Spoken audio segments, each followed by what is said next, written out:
Well, I once again welcome everyone. Thank you for joining us for today's session. My name is Afrin Fatima and I am pursuing my second semester MBA at ISMS. Today's session is on the theme Corporate Rescue During Crisis, Role of Insolvency Law and Board of Directors. And the resource person for today's session is Ms. Neeta Kurian. Ms. Neeta has an MPhil degree and is pursuing PhD. She is currently working as assistant professor in School of Law, Christ University, where she teaches commercial law subjects. She has a total experience of 10 years in teaching law in business schools and law schools. She is enrolled as an advocate and has practiced as an advocate for 3 years in lower courts and in Kerala High Court. She has also worked in the capacity of a lecturer in HELP University, Kuala Lumpur, Malaysia for 2 years. Her area of specialization is corporate law and she has a few publications to her credit. She has also presented many papers in national and international conferences. Corporate governance, minority, shareholder protection, and insolvency and bankruptcy are her areas of interest. So, before I hand over it to Ms. Neeta, if my dear participants, if you have any questions during the session, please type them into the chat box in your Meet control panel. I'll bring them up during the session and we'll also have time for questions at the end. Now I request Ms. Neeta to take over the session. Over to you, Ms. Neeta. Good morning, all. Thank you so much, Afreen, Fatima, for that wonderful introduction.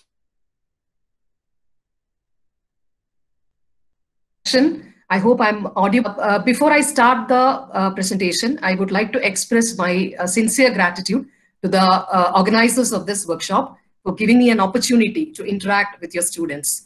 It's always a pleasure to be, enabled to interact with students and, share the knowledge we have. On that note, I think I can, I will start presenting. So let me just take you through my presentation. Give me a minute.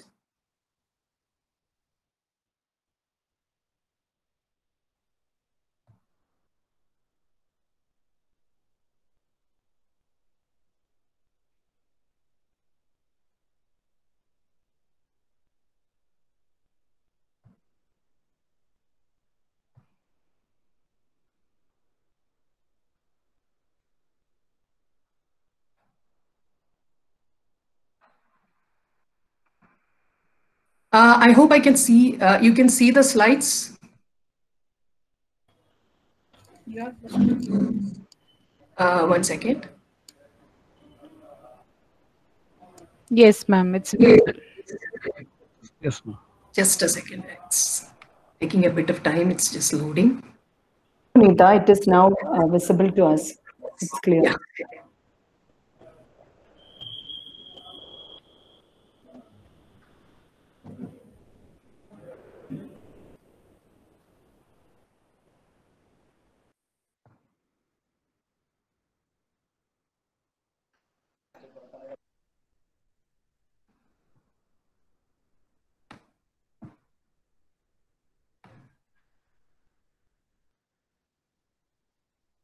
Okay, so this is where we start.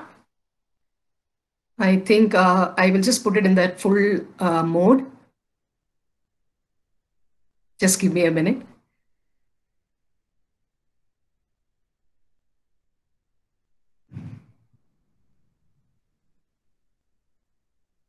Are you getting it in the full screen?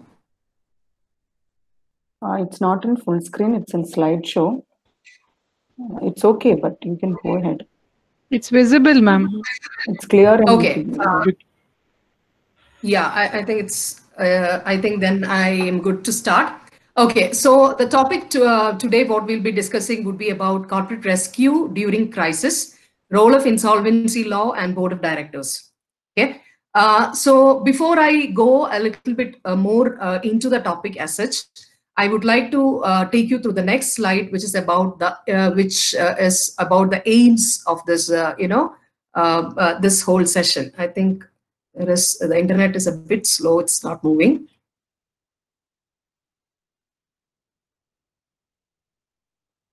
Okay, so what are the aims which you will be, which is looking at when we are looking at this whole session?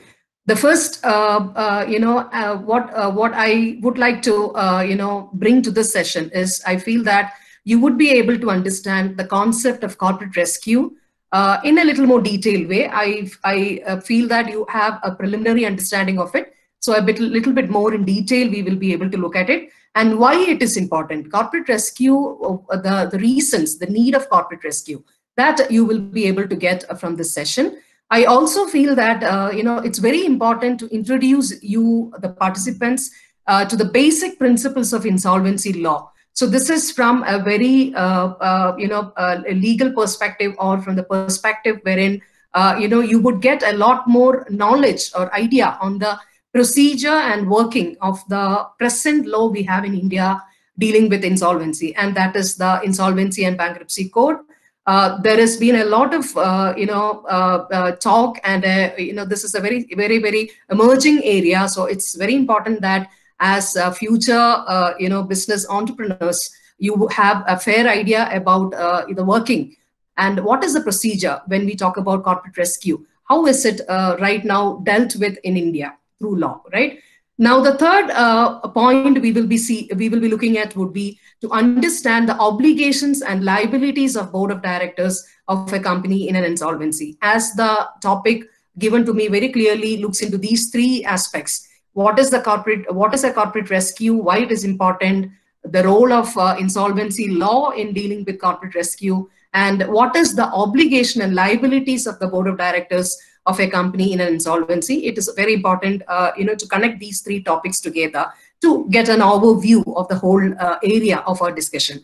So this is the aim of this session, and I hope you would be having some idea on it once we end the session. Okay, on that note, I would just take you through this idea of the first subtopic here as to what is corporate rescue. As Reena ma'am I was just checking with ma'am as to which semester students would be attending this workshop. She told me it is the third semester students who are into it. So I feel you have a preliminary idea about this, concept called as corporate rescue. Yesterday, when your dean introduced this whole workshop and was giving his introductory remarks on it, he very clearly articulated this idea of corporate rescue as interventions to prevent a failure. So taking a clue from there, I think the whole idea of corporate rescue becomes very important, not only in the present situation, but generally when you're looking at from the company's point of view, from the creditor's point of view, or even from the economy as such, the whole government point of view. Also, this becomes a very important area to address. When a company moves on to a situation which we rightly call as a financial distress, which is happening in a company. So before I move a bit more onto why it is important, I would also want you to connect to this idea as not only about a crisis situation. For example, right now what we are in. We know that this pandemic, the COVID-19 pandemic, has drastically changed our lives. As individuals, we find it very difficult to cope with these sudden changes which has been brought to us. At the same time, the overall impact it has had on the economy is also disastrous. We know that I remember last Friday the RBI governor himself was saying that we are moving on to a recession which we have never anticipated. Maybe after the 2008 depression, this is one situation where even though there has been a slowdown, right now it's very clear that this would take some time for us to come out. So there is a very clear crisis here. And this is one aspect also we will be discussing in this presentation, but I would keep it towards the end so that you also know that with regard to the law we are discussing today regarding, that is, Insolvency and Bankruptcy Code, also there has been some changes brought by the government to address this issue of COVID-19 situation. So that is very clearly one crisis when you're looking at from the point of view of the businesses, because most of them a very high percentage of them find it impossible to continue with their business they are stuck. There is a paralysis, and there is a lot of employment, people losing their employment and finding it very hard to meet the situation we are right now in. That is one crisis, definitely. At the same time, when you're talking about, or when you are relating this to this topic of today's discussion, corporate crisis, corporate rescue during crisis, what are the other situations we are looking at? That also becomes important for our discussion today. So understand, it's very important. You need to look into it in such a way that very small losses, or let's say even if it's a huge loss, you very well know as business students that profit making and loss happening in a company is a very regular phase for every company when they run their businesses. Business itself is risky. There is no guarantee. You would have learned a lot of management principles by now, and you would be continuing to do that throughout your whole year of study, management studies. But at the same time, there is no one success formula which is very clear that, okay, you do these things, your business will be a success. There is a huge element of risk involved in it. And when you connect to it, you will also see that because there are a lot of factors which are relevant here when you talk about running your business. It could be about just to give you an example, right now when you're looking at taking away the COVID situation, maybe we had started experiencing this from the beginning of April, the whole crisis of COVID. Even before that, what was the market situation in India? If you look into it, which sector did not have a crisis would be the right way of putting it. If you look into the power sector, there was a lot of financial distress happening, and some of the major companies like GMR Infrastructure, Bhushan Power had all gone to bankruptcy or a corporate rescue mode. And moving on from that to the telecom sector, we know that there is a crisis there also. And if you look at after that, the airlines sector, wherein we have Jet Airways already being grounded, already adopting or going for the corporate rescue mode again, bankruptcy. Then we have Kingfisher. You know about the whole story of Vijay Mallya and how he was also called as a willful defaulter, that situation. And many other companies, other than that, automobile industry already also having a crisis. And the very new incident of Anil Ambani's company, that is Reliance Communications, also moving on towards a bankruptcy related or a corporate rescue procedure. So here, what is important to understand is when you talk about corporate rescue, it is not a simple or a crisis which you are seeing it as likely, which will happen in every time now and then in your businesses. As I said earlier, or as I mentioned earlier, loss making is a part of business. But when you're talking about corporate rescue, there is a lot more deeper. When you ponder, you will understand that corporate rescue is about when a company is not able to manage its debt, or it has accumulated the debts in such a manner that it becomes impossible for the company to pay off its creditors, or it commits a default in paying its creditors. So this is the situation where you call that there is an impending insolvency, or company is moving to a situation where it feels that it is stuck, it cannot continue its business. So this is where typically you will see a corporate rescue happening.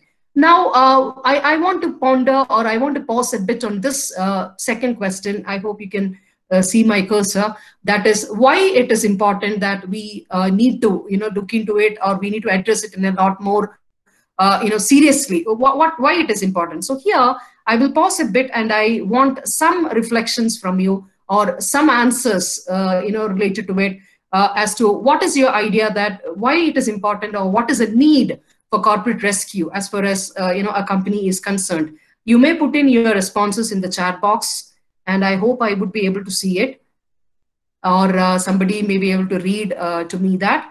So according to the according to this question as to why you think it is important to have a corporate rescue, can I have some responses in the chat box?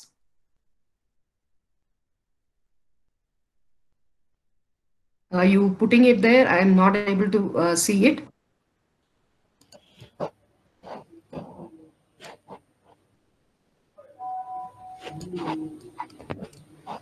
Hello, student.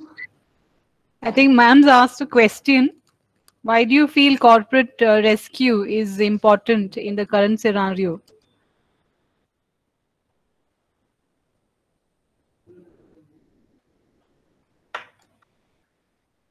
You can feel free to type out your responses. There is We've got one, ma'am. right answer here. Can you please read it for me, ma'am? Yeah. To protect the interest of various stakeholders of the company. Okay, very good. And this is by Pujita. And there's one more from Haripriya, to save an organization from and for its financial rescue.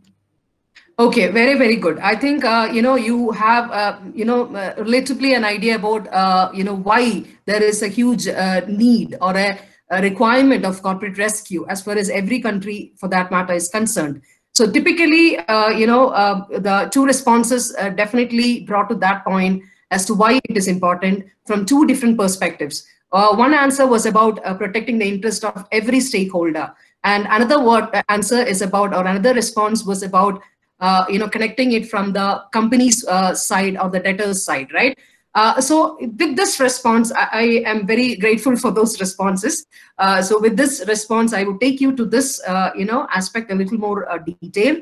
As you rightly can see from this, slide here, there is a ship which is going to sink, and then they are all trying to jump to the next one which is already floating, and there is this is exactly what corporate rescue, as the picture says, it rightly puts across this idea of corporate rescue. And this all these persons, we can rightly call them as the entire stakeholders, or maybe the corporate debtor, that is a company itself. Okay, so the first when I am looking at this aspect of corporate rescue as to why it is important, I want to take you through these three perspectives. One is from the perspective of the corporate debtor, that is a company.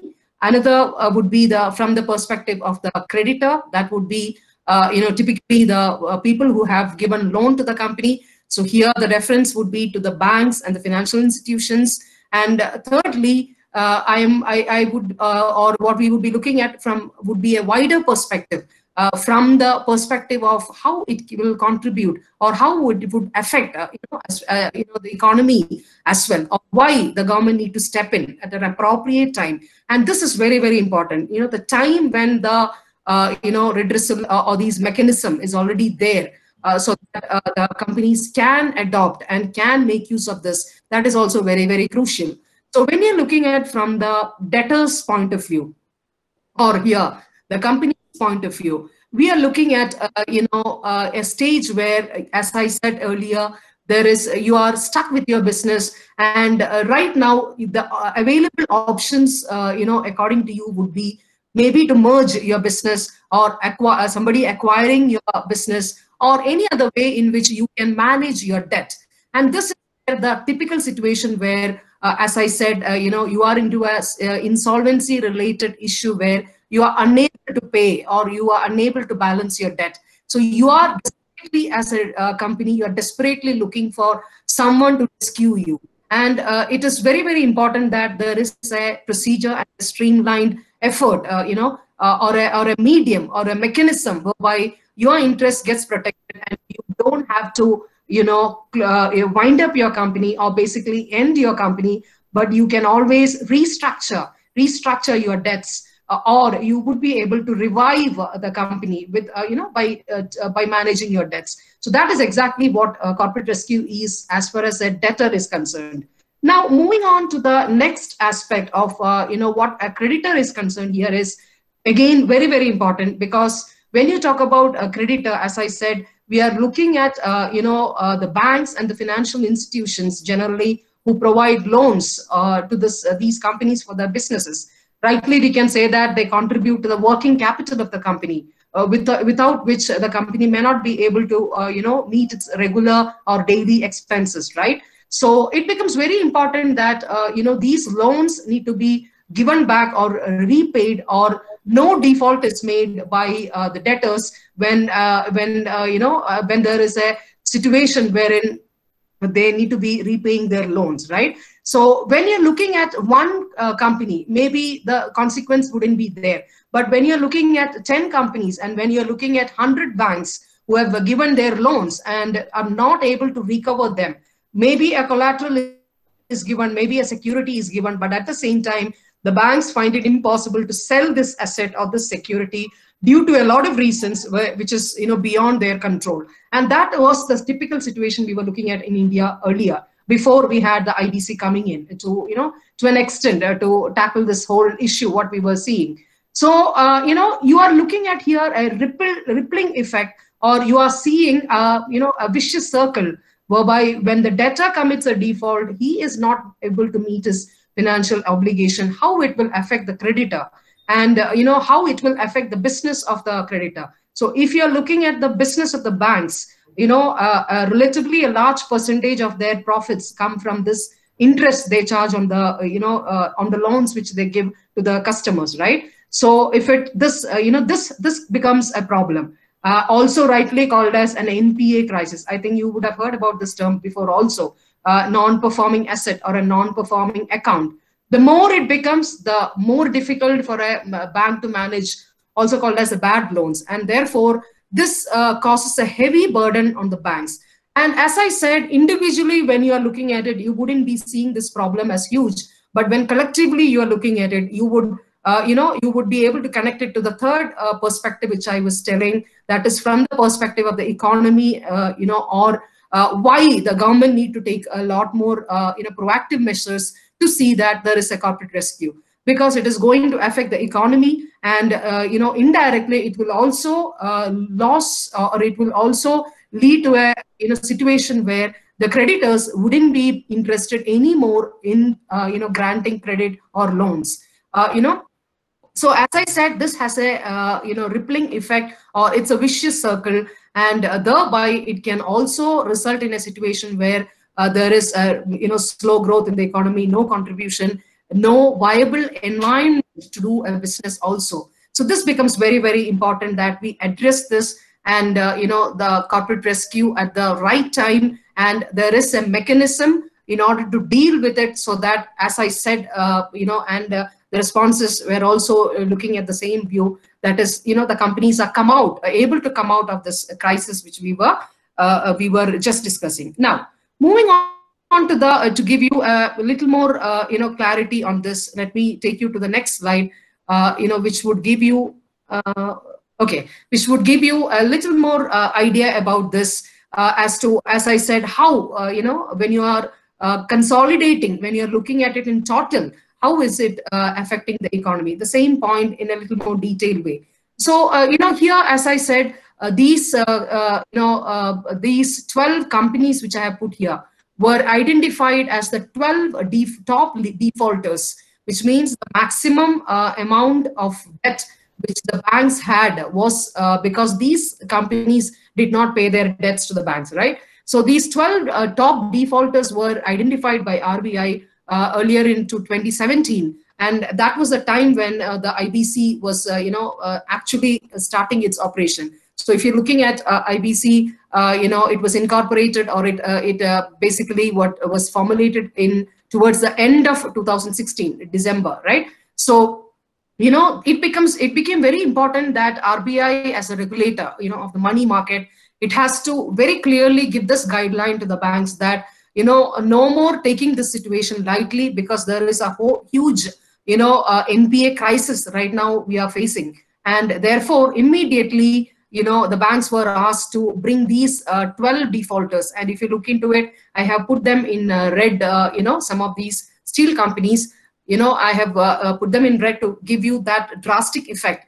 Because of this 5, steel companies, the total contribution or the total debt to this was about, the figure which is put here, 1482 billion, was the loss to the economy, or that was the debt which they had to pay to the creditors. And all these 12 companies constituted around 25% of the gross NPAs. So this becomes very, very important that, as a regulator, RBI would be more interested in protecting the interest of banks.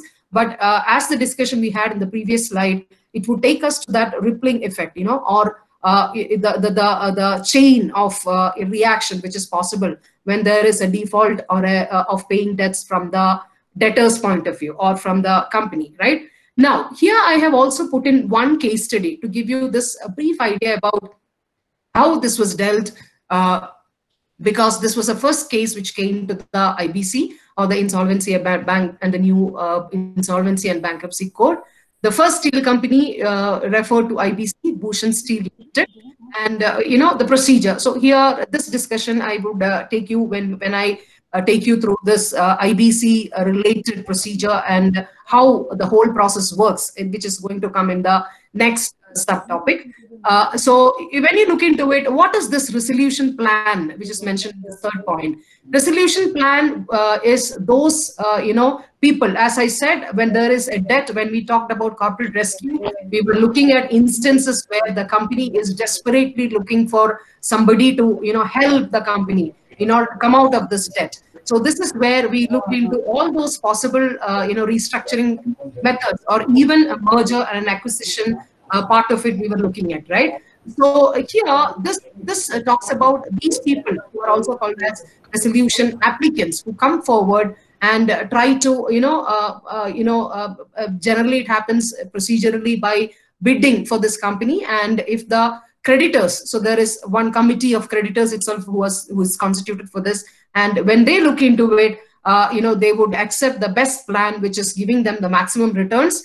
And similarly, so therefore, in this case, it was the Tata Steel's, resolution plan, which is adopted. And Tata Steel offered to pay 35,000 crore to the creditors, and the creditors were able to recover, which was the first time in India, because so fast there was never a resolution which has happened, when you're looking at the situation we had in India, which we would see in the next slide. So through this slide, what I hope to convey is the drastic result of NPA, or this default of debt, coming up or accumulating, and how it can have a rippling effect on the economy of the country itself, right? Now, with this, I will right now will take you to the the legal aspects. That is the second subtopic which I need to discuss with you today, and that is regarding the laws which we have in India dealing with insolvency or bankruptcy related laws. So understand this IBC, which has been put at the last. This is not the first time we are having any law which is related to bankruptcy. Earlier also we had these legislations. I will not be taking you in detail to it, but just to give you a historical perspective or an idea, we had this Presidency Towns Insolvency Act and the Provincial Insolvency Act dealing with individual insolvencies. And, when you talk about this particular mechanism, we were just telling corporate rescue, it is not that the first time we are bringing it through IBC or the Insolvency and Bankruptcy Code, but we already had some provisions under this legislation called as the Sikh Industrial Companies Act. I think there could have been some references from your teachers when, Sikh Industrial Companies Act would have been dealt with in your classes also. So I hope you have some idea on it. To put it simply, this legislation, the purpose of introducing this law was to look into the, identifying Sikh industries as early as you can, right? Why it is important to identify them as early as you can is, the more the time it takes, the lesser would be the possibility of, retrieving or recovery of debt as far as the creditor is concerned. And as far as the debtor or the company is concerned, it would bring out a huge depreciation of the assets of the company. So, the market value of the company, or, different terms, when you look at it, there would be a total collapse. So it's very important that this distress, which we were right now looking at, need to be solved or need to be settled at the earliest. And these legislation was trying to do it, but it was not effective because for a lot of reasons. I'm not getting into that. After that, we had, when you're looking at specifically the provisions of winding up, you will see that we had provisions under the Companies Act 56. And when the Companies Act 2013 was brought in, those provisions, slightly changed what was, retained in the Companies Act 2013. So that is one side of it. Now, when you look into the debt recovery, so here the reference is to the creditors, from the creditors' point of view. Okay, you have given so much of loan to the companies, and and you are thinking about recovering them. So let me just give you an idea about this again through a example.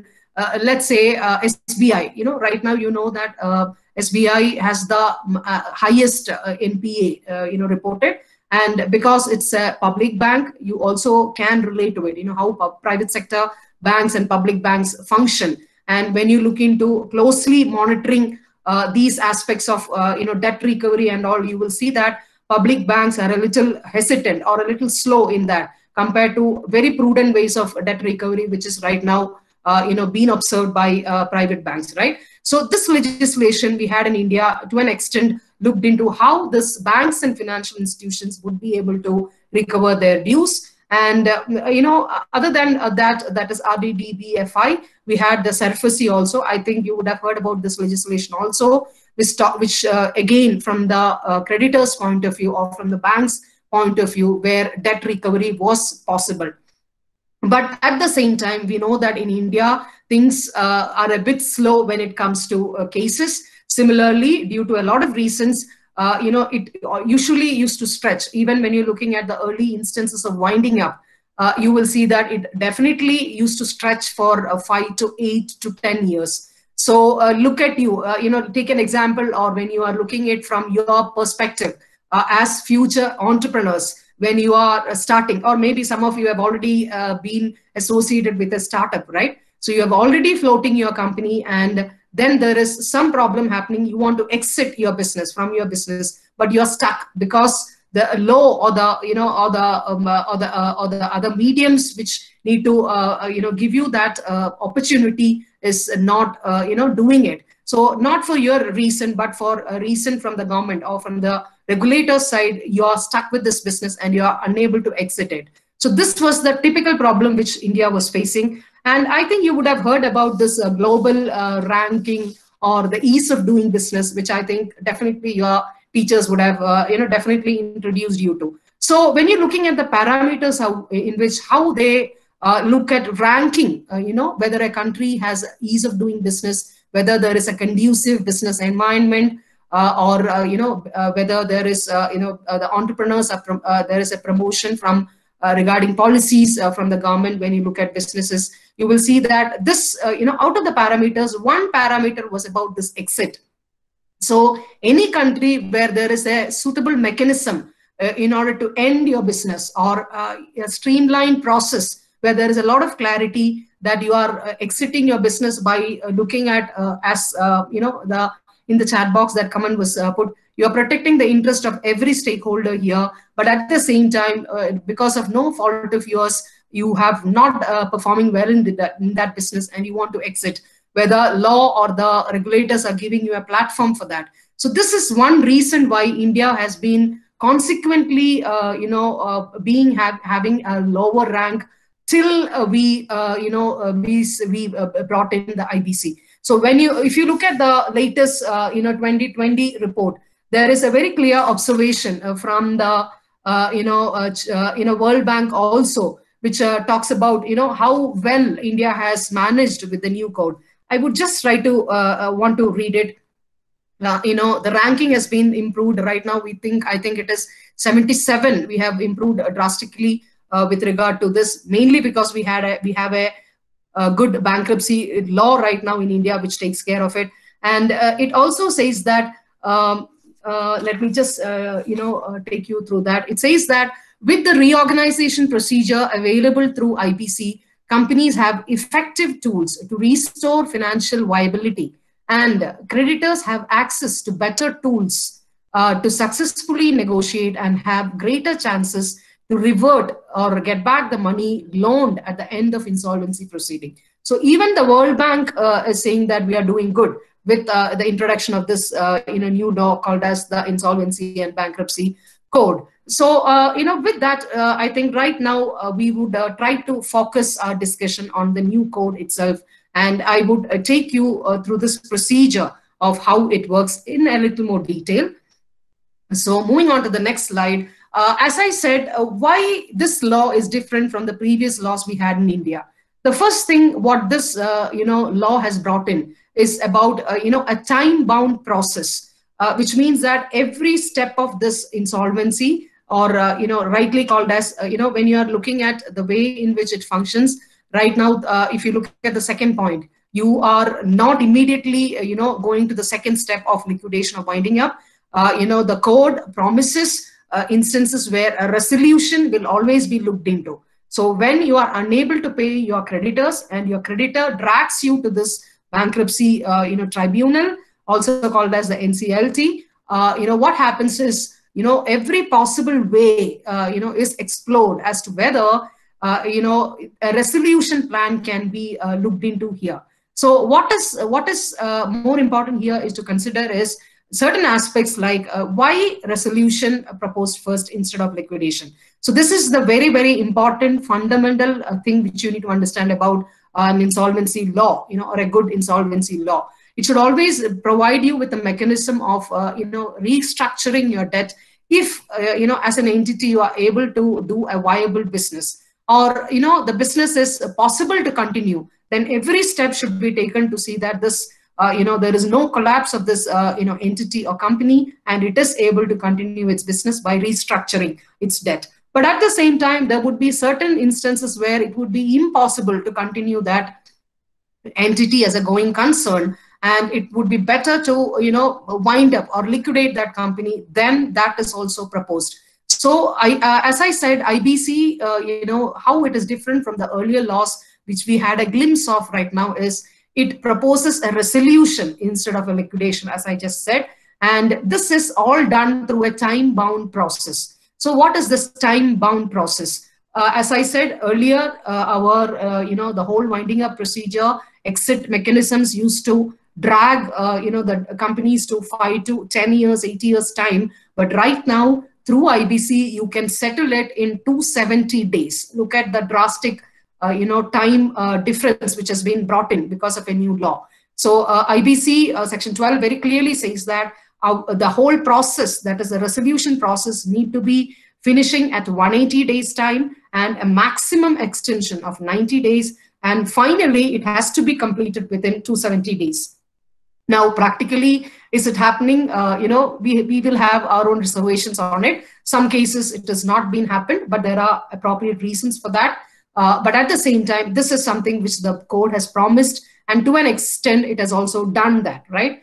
Other than that, if you're looking at this whole process, so as we were seeing how it work through IBC, that is this corporate distribution processes, it looks into something called as a corporate insolvency resolution process. So I will just talk a bit on it, and then we will I will take you to an activity which is there in the next slide. So what I want to see here or look at here would be as to what is the procedure right now we have in India regarding this corporate rescue, as we were looking at from the that is the first topic, right? At the time of a crisis. So, right now what happens is there are 3 ways in which you can approach the tribunal. When you are stuck, when you have a problem with regard to, managing your debts, or there is an impending insolvency stage, okay? So what is the possible ways is, as a company, you feel that you are not able to manage, you get the appropriate, you approach the tribunal for a streamlined process where things are a lot more clear and a lot more streamlined. And second is, when you start defaulting, your creditor taking you to the IBC, right? Taking you through the IBC route.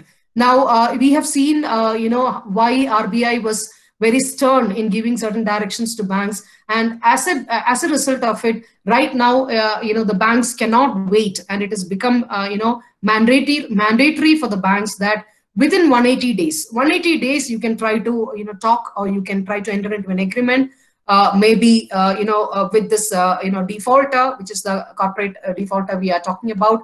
And if it doesn't happen, so, don't prolong it, immediately bring the corporate debtor to the IBC, or the tribunal through this route of, winding up or resolution. So that is what is proposed. Now, third is, so we are talking about here one set of creditors, right? As far as the, a company is concerned, banks and financial institutions, are the major creditors. So what IBC has done it, is it has classified them into two types of creditors. So this banks and financial institutions would come under this called as financial creditors. And let's look into a company, for example, an XYZ company. And this XYZ company may have different dealers, or it would be, getting its materials or its, services, goods would be supplied by one vendor. So many contracts it would have entered into.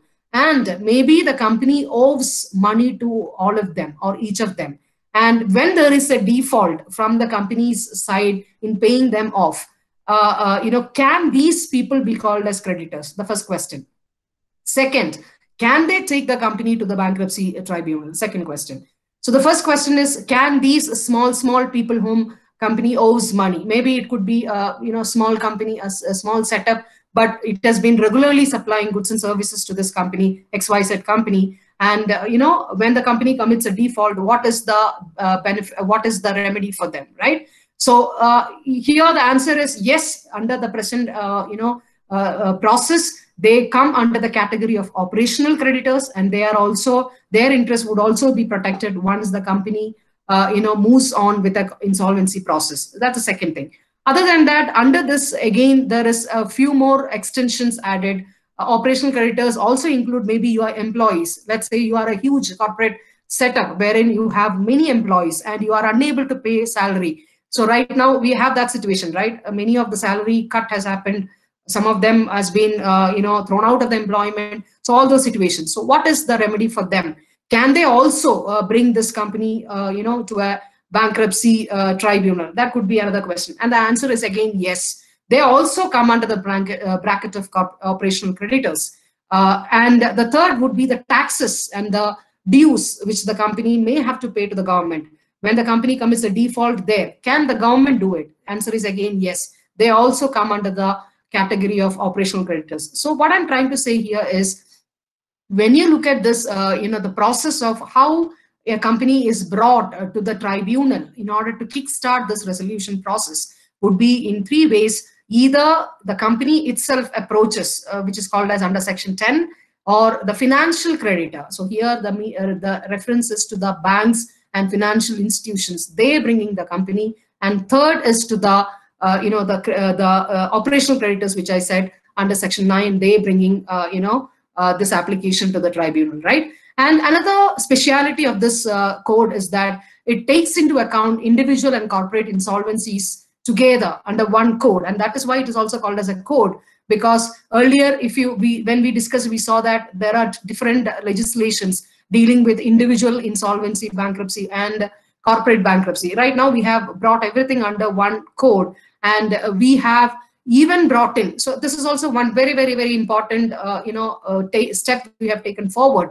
That is, we have also identified a regulator in order to deal with bankruptcy, which was never there in India before. So we have the IBBI, also called as the Insolvency and Bankruptcy Board of India, which regulates the whole process. So there is a very close monitoring from IBBI in order to see that this whole mechanism, which is right now being governed, is also implemented and is working properly, right? And if you know, I think these bodies you are familiar with, because right now we don't have company law boards, and it has been converted to National Company Law Tribunal and the Appellate Tribunal, also called as NCLAT. I think a company law, if you would have already studied, you would be knowing this. So that is the adjudicating body who would look into this application and take steps to see that there is a very, very clear process wherein the interest of all these people, which I just mentioned, is protected. So it's all brought under one umbrella right now.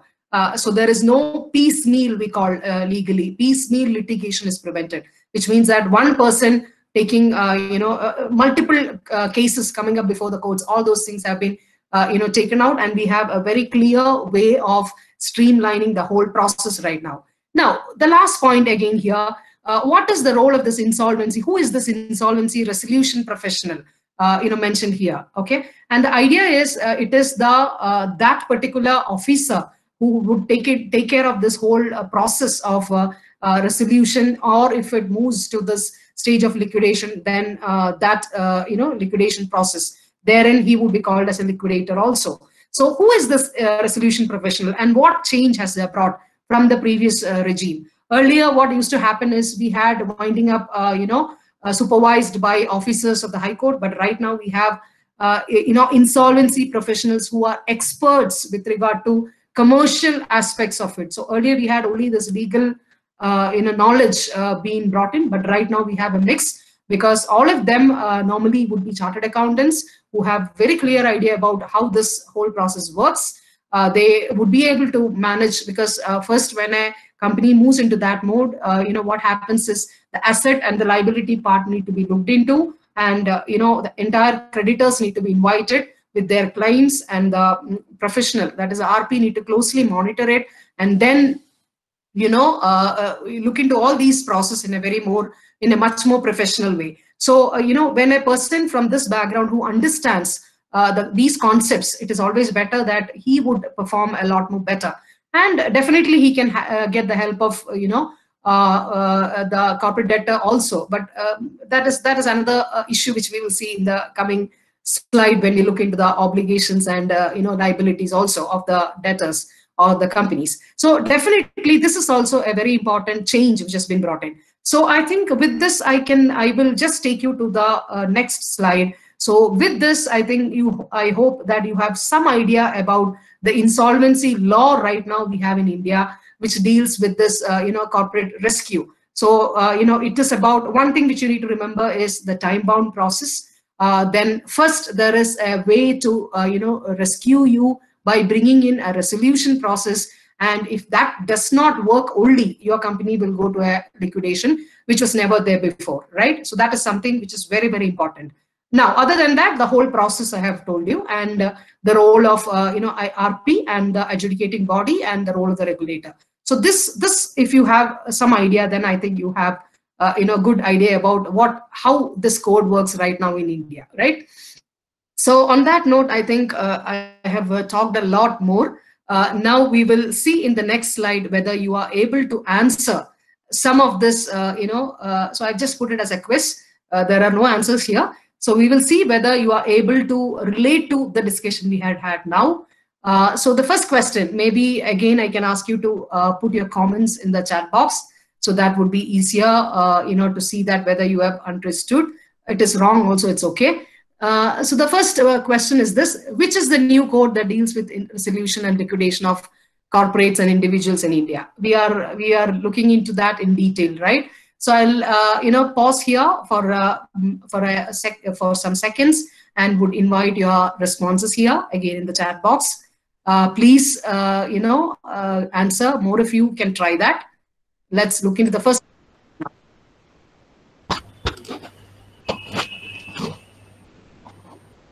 Which is the new code that deals with resolution and liquidation of corporates and individuals in India? We have an answer, ma'am, from Kartika Dineshan. Yeah. And she says IBC 2016. Very good. Thank you so much for that response. And I think we have got the answer. So we will now quickly. She's got all the 5 questions answers. Okay. Can you read that, ma'am? The second one she says is yes. That is, can the corporate debtor bring an application for resolution under IBC? So she says okay. Yes is the answer. Then the third one, who's a regulator for bankruptcy in India? And she says IBBI. Yeah, okay. And the fourth one, she says NCLT, National Company Law Tribunal. And the fifth one, she says, is the total number of days is 270 days.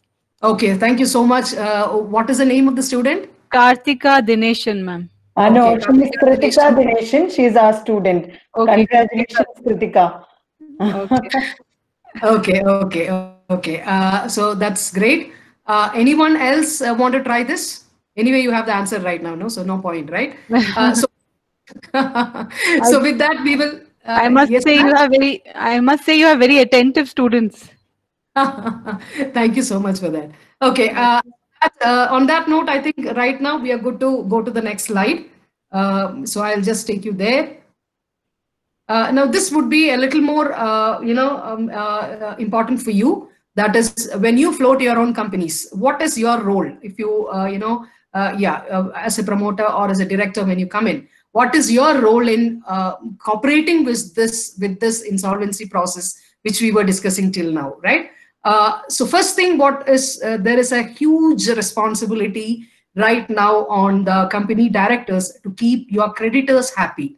I think one point which I did not, mention when we were looking at was the trigger amount, or this default amount which can land a company in a bankruptcy code. And right now in India, when we brought in the IBC, it was fixed as 1 lakh.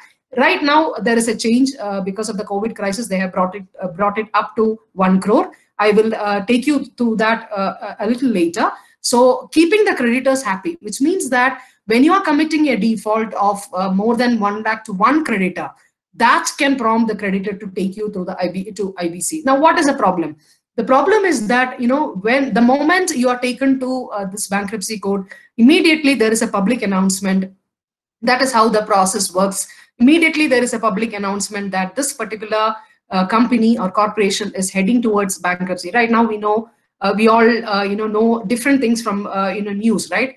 Everything is now media has taken up, and it's been widely discussed in different circles. So this can definitely hamper your interest as a company. The whole goodwill which you have created, the whole businesses which you have been developing so far, can have an impact when you look at this particular point. So because the amount is 1 lakh, that default can prompt your creditor to take you through a bankruptcy process. So that becomes very important, that this aspect you are taking care of. So you have to keep your creditors happy. Cash flow maintenance, yes, as I said, this both are connected. That also becomes a huge headache now for the company board of directors. And another thing which is even more important to know is, okay, fine, you have committed a default, you are already, the process of resolution have started. What immediately happens is, unlike the previous years where the official from the High Court would come in and he would look into this process, but you retain your control. Right now, it is not like that. Immediately when this application becomes accepted by the tribunal, there is a change of power. You no more will be able to hold on to your power as a board of director. You would have to transfer the power to the official who has been appointed, who is the interim resolution professional. So this becomes very, very crucial, and it becomes very important that none of the, none of us definitely, right, would like it, because you have been, this is your whole dream, and you have, with your blood and sweat, you have created a company, and one fine day, because there is a default, immediately there is a power change, and you are seeing in front of your eyes power being taken away, and you are not able to do anything on that. So this becomes a huge obligation on the part of the board of directors to see that, yes, the creditors, as we have mentioned, all of them need to be happy. There is no default committed. And that is why rightly the previous, finance minister, late Mr. Arun Jaitley, said that there is no more a defaulters paradise. There is no, earlier, you could have brought time, you could have postponed it, you would have other priorities, but right now this is the very, very important thing which you need to look at. Now, another equally important point is this, that is, there is right now, due to an amendment in IBC, there is an instance where a section has been brought in which prevents, prevents the promoters from bidding for their own company. Okay, so let's say, somebody has taken you to the creditor has taken you to the tribunal, and later you are trying to see whether you would be able to get back your company by proposing a resolution plan. No, it will not work. But there is an exception from MSMEs, they can do that. Otherwise, for the other companies, large corporations companies, there is a bar, even connected persons with the promoters. And this aspect is very important if you look at, the steel case, which is SR Steel case, which was a very, very prominent case. In that, what happened was, Ruas, I think you know about them, very powerful people. They tried by all means to get back their company, but it was not successful. And finally, a resolution plan was, ArcelorMittal was able to, submit its resolution plan, and the whole process kick-started. So you would definitely won't be able to get back. So any attempt to get back your company will not work compared to the earlier process, right? Now, the next point, again, very important, you will have to cooperate with the resolution professional for a beneficial winding up, a beneficial resolution or winding up. So which means that once the process starts, you're handing over your entire power to the resolution professional, entire documents, entire transactions related to the company. There should not be any hiding of facts. There should not be any material suppression of facts. There should not be any concealment of a document. Very clear picture of the assets and liabilities, all those things, and a clear cooperation from every officer of the board or the board of directors is very, very important for the resolution professional, who is a complete stranger, who just walks in and tries to manage this whole resolution and liquidation process. So this is also very important. And also you need to understand that it is not that just you are stating it here. There is also a penal or a fine and a imprisonment which is also prescribed under the code. If you look into offenses and penalties chapter, if any time when you get a chance you can read through it, it says very clearly, even to a 1 crore, 1 lakh to 1 crore fine and 1 year to 5 year imprisonment for any deliberate way in which you try to suppress the facts and you are non-cooperating actions towards the resolution professional. Or even one more thing, let's say when you know that the financial position of the company is bad and you try to alienate the assets of the company, or you try to transfer some property of the company to your friends or your well-wishers, that and all will be relooked, and that also will bring a liability towards you. So these are some points from a business student's point of view I think you need to remember. And another thing which is also important as far as understanding is, the code also provides for a voluntary winding up. So here, when you're talking about a corporate insolvency resolution process or a CIRP, we are more looking at a resolution rather than a winding up. But at the same time, another provision is also there in the code which says that voluntarily, when the company wants, it doesn't want to go for a resolution. It can opt for a winding up, provided the company is solvent and it is able to pay off its the creditor's debt. And finally, there is also one provision for a fast track winding up. You know about startups, right? So you bring in this company, the process of incorporating is also fast. Similarly, an easy exit is given. So the time is 90 days time within which you can close your business. So these are some of the points which I wanted to discuss, and it is almost time. So let me see whether I can take you through this next slide also, which is about, I don't think we need to go to Mentimeter because it may take time again. So maybe if again you can answer, do you think IBC is a debtor-friendly law and it protects the interest of corporate debtor? Maybe some responses from you regarding that. Otherwise, I'll have to see whether I can get back to that thing. Just give me a second. I will try that.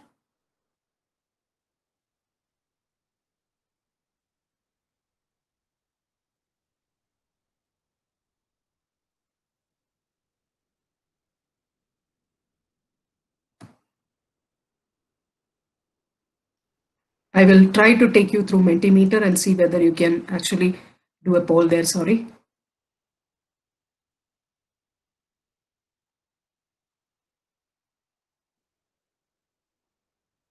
Yeah. Are you able to see this slide? Ma'am, can you see it? No, ma'am. I'm unable to see it. You're not able to see it? No. You have to present it again, ma'am. Yeah. Okay, 1 second.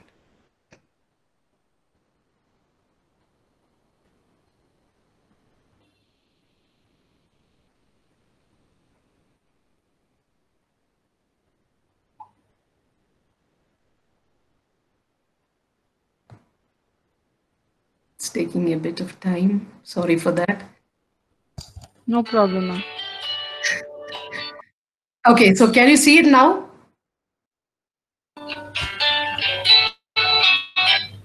No, ma'am. Now it's presenting, ma'am. Yeah. Okay. So participants, would you be able to do this? This is the last activity. Nothing more is there. So do you think IBC is a debtor-friendly law and protects the interest of companies? Is my first question. So yesterday, I think you are already familiar with this right now.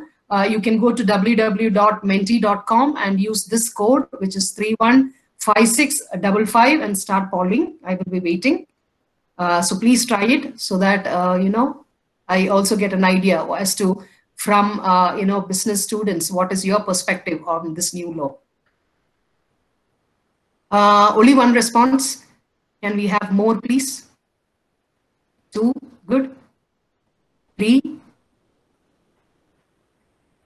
Many participants are there. You just, please try it so that a better response, from your perspective, I would be getting.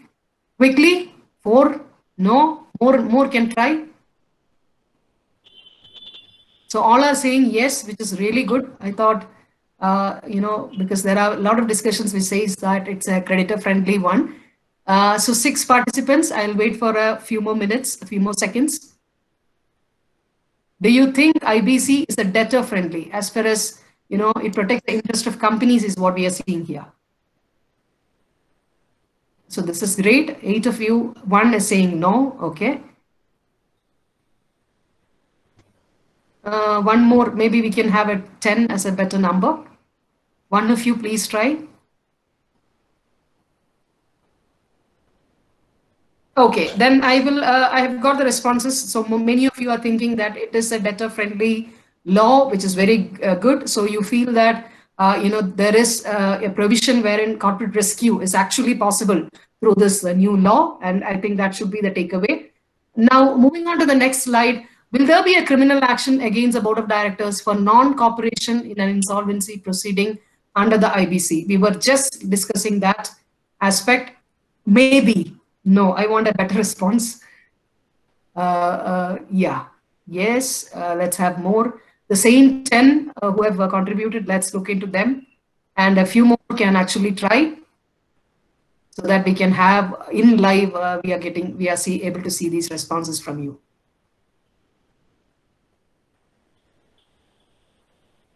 5 is saying yes, yes. 7.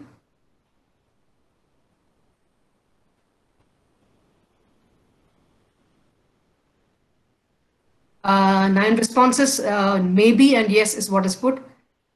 So that brings us to the end of, answer is yes, actually there will be a criminal action, right? That is what we have just seen. As I said, from chapter which talks about offenses and penalties, from section 68, it is mentioned in the IBC, right? Now, so with that, thank you so much for your participation. I will take you back. We have almost done with the slides, and I think it's already time also. So I would just come back and would, show you my last slide. Ma'am, I can take another 2 minutes, right? Yes, yes. Most welcome, ma'am. Okay. So that, we finish it. You can see the, slides again. Yes, yes. That was actually, the activity which we were looking at. I just wanted to take you through this, which gives you, this is just for a reference, which gives you, there are a whole lot of cases right now which has cemented this law a lot more firmly, and very, very landmark judges from the Supreme Court, I think is important for you to have at least an idea about. So this is the one case, which was the very first case under IBC, which went to the Supreme Court. And another landmark judgment, which is Swiss Ribbons case. And the third one about Essar Steel case, which I just briefly told you, when we had this discussion. And it is very, very interesting to note that 2016 December, we brought in this law, and within 3 years, we have already 3 legislative interventions. And as I was telling you, the latest, ordinance which has been brought, particularly to address this question of COVID-19 crisis, right now has suspended, this corporate insolvency resolution process and liquidation process under IBC. So right now, as the law stands, they have kept the IBC in the, the word which is being reported in the newspaper is about kept in cold storage, wherein sections 7, 8, 9, approaching through these sections, that is the debtor, the creditor, or the operational creditor coming to the IBC, has now been stalled because of the typical situation we are finding ourselves in. And this is also one way the government ensures that unnecessarily, when there is a situation which is like this, which everyone is concerned about, when there is a total, loss happening to businesses, it is not good that the creditors would drag you to the IBC. Therefore, it has been suspended till further notice. And it is right now says 6 months, but there is a chance that it may even go to 1 year time. So first what they did is during April, they raised this trigger of 1 lakh to 1 crore. And right now they have brought in an, this change wherein it cannot be right now, resolution and liquidation will not happen through IBC. It has been suspended. So that was my last slide and a brief idea of that. And these are my references. These are the, and I think if you want to have a bit idea more, if you want to have any question on IBC, you can always look at the IBBI newsletter. They're very proactive, and they bring in every 3 months the latest developments in this particular sphere. So it is a hands-on. You can always refer that, and you get the entire information, because it's very neatly done there. On that note, I'm finishing it. Ma'am, I'm done. Thank you so much for your patient hearing. I know it's a lot to the legal side, but that was the topic which was given to me for deliberation and discussion. Thank you so much. Thank you so much, ma'am. Thanks a lot. I think it was a lot of information, all summarized in a few slides that you've given. So though we have under entrepreneurship, there's a small subject about insolvency. But Okay. we just brush on the face of it. We don't go so much in depth. So what you presented was indeed very exhaustive, with beautiful cases and activities also to keep a check on whether the other side they are active. So it's a very nice way of presenting and delivering all the information. So thank you so much. And we would definitely share your slides with our students and your email ID. So in case they would like to get in touch with you or ask you any questions, they would mail you. Definitely, ma'am. Would be open to such knowledge sharing. No problem. Yeah, ma'am. Yeah. Over to Afreen. Afreen, are you there? Yeah. Yeah. Yeah, ma'am, I'm here. Okay. So, dear participants, kindly fill the feedback form. It has been shared in the chat box. So, well, it looks like we have covered everything. It's my privilege to have been asked to propose a vote of thanks on this occasion. I, on behalf of ISMS department and the staff members, extend a very hearty vote of thanks to the honorable delegates who blessed us with their presence and look out valuable time of your busy schedule. I must mention a deep sense of appreciation of Ms. Neeta for the knowledge that she has shared with us. The way she explained the topic is exemplary. I also wish to express my gratitude to our director, Dr. Srinidhi K. Parthasarathy, for providing encouragement and support. Well, I am very grateful to our HOD, Dr. Reena Sham, for giving us the opportunity to organize this webinar. As no program can become successful with a single person, so I extend my big thanks to our ISMS department for their support and all our student participants too. Thank you guys for making this event successful with your contribution. Thank you, ma'am. Thank you, ma'am. Very nice session, Neeta ma'am. Thank you, sir. Thank you so much. I think there is one question. Can I get the slides? I think yes. And another student has asked something. What is the sudden change? Can I just answer it, sir, for 1 second? Yes, ma'am. Yes, ma'am. Yes, ma'am. You have explained many law sections amendments. What sudden changes in law? This is what we have, just told, right? Right now, in order to protect the interest of the companies because of this COVID-19 crisis, all the actions or all this procedure which we have just seen temporarily had been suspended. So this is to protect the companies so that they are not dragged to the bankruptcy courts, because everyone has a problem right now, and they are finding it very, very difficult to meet their obligations and debts. And even if you look into the RBI recent pronouncements or from the corporate affairs ministry, wherein MSMEs were given a huge, there is a promise that there is a huge recovery package which has been announced. Similarly, RBI also. So I think these are some of the steps proactively taken by the Government of India and the regulators to see that unnecessarily, there is no dragging them, the companies, to the, bankruptcy procedure. Otherwise, there would be a whole lot of cases coming up. And this is a very, very, very, very difficult situation we are finding ourselves in. So for that matter, that is the one change which I can tell you. Yes. Yes, Jyoti. I hope I have answered you.